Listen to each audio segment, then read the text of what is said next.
Hello, everyone. Hope everyone's doing well. Hope you enjoy my view. To the person who asked, am I homeless or something?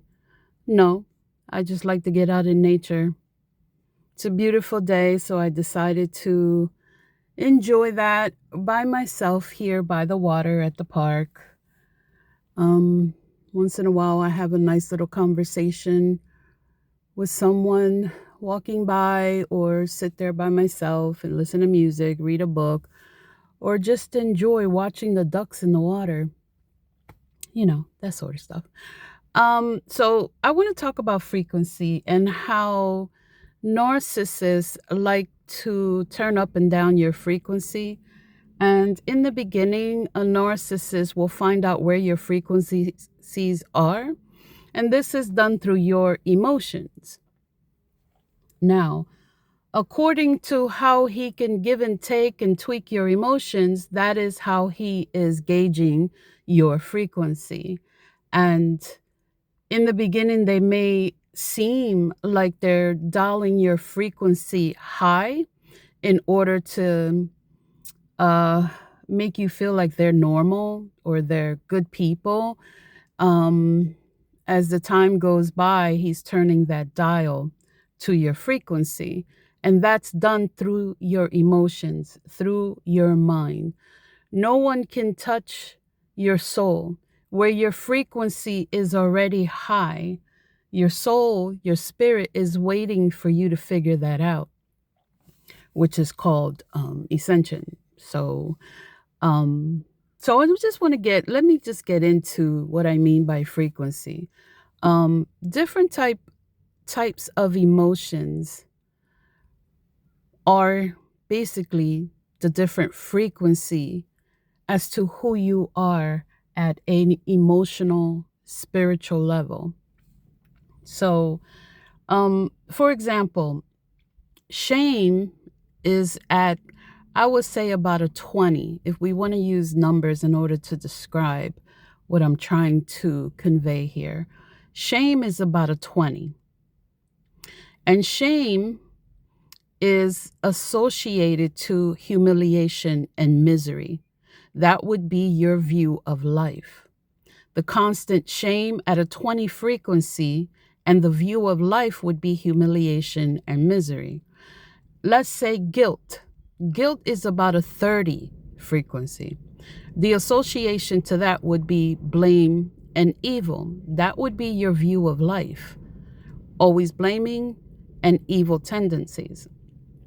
Apathy is about a 50, and that's associated with the feeling of despair and hopelessness. Grief is about a 75.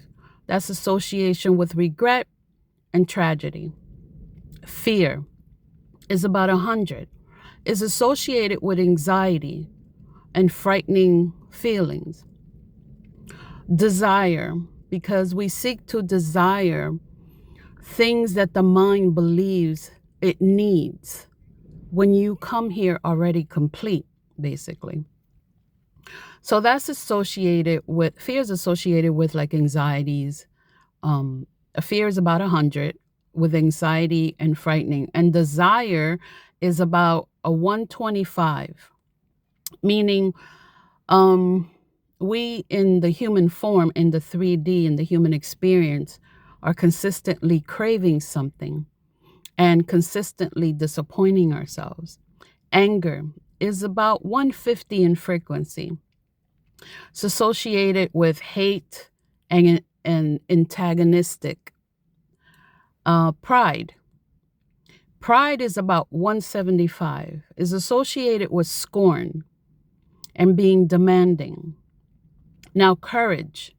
This is when we're getting up there in frequency, which is about 200. It's associated with affirmation and the feeling of being feasible. Neutrality, which is about 250 in frequency, which is associated with beginning to trust and having a sense of satisfaction. Willingness. Willingness is about 310 in frequency, which begins the emotional feeling of optimism and being hopeful. Acceptance is about 350, which allows us to have forgiveness and harmony.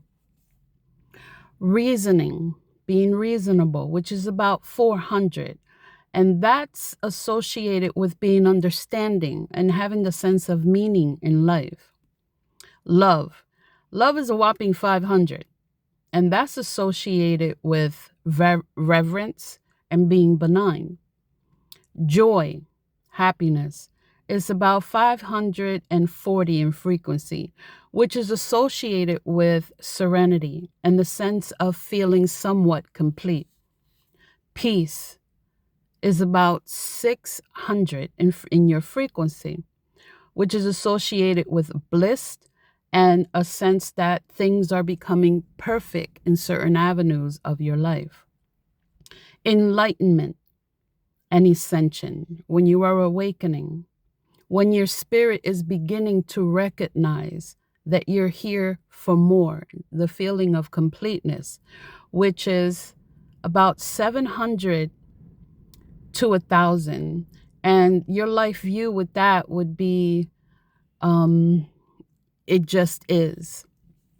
It's the whole I am, and understanding the duality of life and being comfortable standing in that center of the duality. So when a narcissist is in your life, there's always an agenda. So he's consistently maneuvering your frequency. In the beginning, it's trauma bonding. In the beginning, it's becoming your friends, using particular words in order to get in your head. And as he goes along and figures out where your frequencies are, as your frequencies are elevating, they have to bring back down your frequency at a comfortable level for him to be able to work with you, to get in your head, to change you, to convert you to his way of thinking. So it's important to keep our frequency high. And that's not something that you can do overnight. It takes a lot of paying attention, going within, learning the lesson, not repeating the same patterns, and just finding your worth. Once you start raising that frequency, you'll find the higher you get on that scale, you're going to lose people in your life. And if you pay attention, if you look a little closer, you'll notice that as you're ascending or you're awakening, people will consistently try to bring back down your frequency. This is done with words, emotions, negative paranoid ideas. It's almost like we all have light and dark. These entities within people, they're beginning to sense, smell, hear, feel that frequency rising. So as your frequency is rising, you're no longer compatible to another person's frequency. So though it's not easy for those who are at a low frequency already to keep it together, to respond and not react, to be a firm but a peaceful person at the same time. Because the whole idea is these entities are around us day in and day out, all over the place. And because everyone is at a different frequency, you're going to have a bumping of heads. Narcissistic people are working from you have 1 to about 9D realm. 1D, 2D, 3D, 4D, 5D, and so on. A narcissist, I call them flatliners, the NPCs of the world. Allowing narcissistic people to consistently keep your frequency low is to train and convert your brain to simulate the narcissist's way of thinking and being, his internal dialogue. So if we're not careful and we don't implement awareness, actively listening, we or those who are under the narcissist's thumb become just like him, which is the whole point of these entities, is to consistently keep your frequency low where you become addicted to that. They want this to be your new way of life. And if you know your worth, you'll pay very close attention to that, because we're not here to experience misery 24/7, being suspicious, paranoid, unhappy, and hopeless. So one thing, I mean, I've always been this type of person where I'm very optimistic in life. And when you're surrounded by narcissistic people, being friends, family, coworkers who don't think highly of themselves, and that comes with different frequencies within itself, because we don't know exactly what a person's inner dialogue is. But you can assess that. As you ascend, you can assess that quicker and learn to just politely either keep people at arm's length. You'll learn how much you can give, how much you take away, or to not engage at all. So it's important to implement active listening and learn when these type of entities are consistently changing your frequency, because they'll say and do things to keep you angry, keep you discombobulated, keep you confused. Confusion is one of the high type of tactics that a narcissist will use. So keeping people confused will keep people divided. Narcissists love to divide and conquer. Remember, they have a godlike complex. And you'll notice that when they can't tweak your frequency, lower that frequency, it angers the narcissist. So he'll keep people around him who are in that low vibrational state at about a 20, which is to consistently carry shame and guilt, grief and fear. So as I said in the beginning of the video, shame is about a 20, guilt is about a 30, and apathy is about a 50, grief is about a 75. Now, when you're looking at love, which is 500, joy, which is about 540, 550, and peace, which is 600, and enlightenment, ascension, is about 700 to 1,000. As you go along and you're paying close attention to your own inner frequency, your own vibrational state, where you are with each day. Now, this is not something that you can control consistently, but once you self-reflect, go inwards, notice to how people around you will consistently change how you feel. And a lot of us don't pay attention to that, and we pick up on these other people's energies, and energy is all around us every day, day in and day out. It's important to surround ourselves with high frequency people. And like I said, that's not easy to do if you have a lot of people around you who see life at a 3D level alone. A narcissist, which I call them flatliners, the non-player characters, they're the ones in our lives who are constantly either delaying, rerouting, or trying to stop something that's high frequency. So when you're around happy people or love, understanding, or anything that's high in frequency, if you notice, after a while, you'll pick up on how a narcissist is slowly turning that around for you, slowly trying to lower the vibration in the room. A lot of times you'll find that these type of entities, which is called narcissism, they can change the trajectory of a group setting, whether it be in corporations, whether it be in family groups, whether it be workplaces, you name it. If there's too much joy, if there's love, if there's people working as a team for the greater good, again, nothing is perfect, but a narcissist will slowly lower the frequency in the room.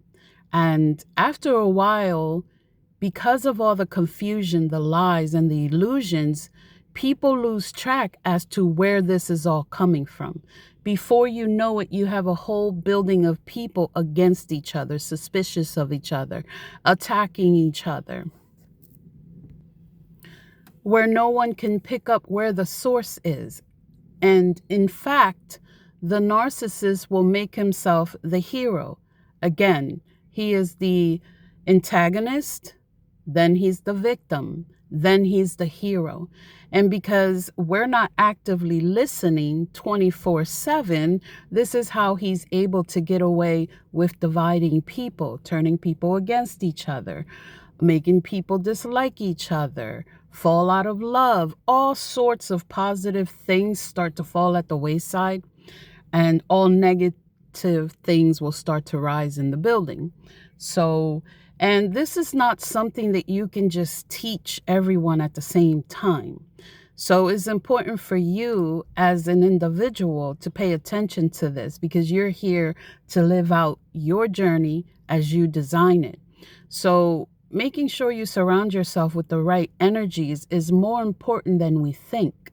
It's not something that we stop and think about, because keeping someone's frequency, their vibrational levels low consistently can either make you sick, make you lose your mind, lots of confusion, hopelessness, you don't know which way to turn. So again, it's not something that we can keep in order consistently and be able to do that in a consistent way. But when you start learning, it's not what people say. It's not even what people do. It is the pattern. And sometimes you can pick this up quickly. Other times it takes a little longer to pick this up. But if you start learning how your own energy works and allowing yourself to ascend, learn the lesson, do not repeat, surround yourself with positive people, and you'll start seeing the difference. As I said, it's not an easy thing to do, especially if you have to be around low frequency people who are not allowing you to think for yourself, who are not allowing you to design your life the way you see fit, who are not allowing you to do things that make you happy, be it a hobby, be it your way of thinking, be it being around certain people, um, or certain vocations in your life, and they're constantly trying to find a way to either destroy that, or they see that you're in a high frequency, which is why you may get these attacks. They're trying to bring your frequency down to where they are. So for them, it's a balance. In fact, they want you beneath them, not realizing that you've already been through enough. You've already did the work. In fact, sometimes you find yourself, you're doing the work for other people, which I don't recommend. It's your journey, your personal road, your personal map, your personal route to follow. And a lot of times people will fall off in your life when you decide to take your life back. So, to end this video, understand that loving yourself, finding your own worth, is going to allow you to accept the change as your frequency rises. It can be heartbreaking, and it can go into a sort of a mourning, because you're losing people that you love, people you wanted to be a friend to, people you wanted to be family to, people who you wanted to work as a team in your job locations. Um, and it pushes you at some point, something, whatever event, situation, or heartbreak will push you to the point where you're better off either doing things on your own, keeping your circle small. It also teaches you not to need so much validation. Um, what this is doing is allowing that space for you to talk to a higher source. If you notice, a lot of biblical leaders on all holy books, be it the Quran, the Torah, the Bible, you'll notice that a lot of these biblical people had to spend time alone in order to talk to a higher source, higher power, God. The only way to plug in, the only way to connect, the only way to change your life for more positive outcomes, in order to manifest, in order for those good things to consistently come in so that you don't have to lower your frequency, do things, say things, think things, or be around situations that keep your frequency low, it's not allowing you to plug in. So, love yourself enough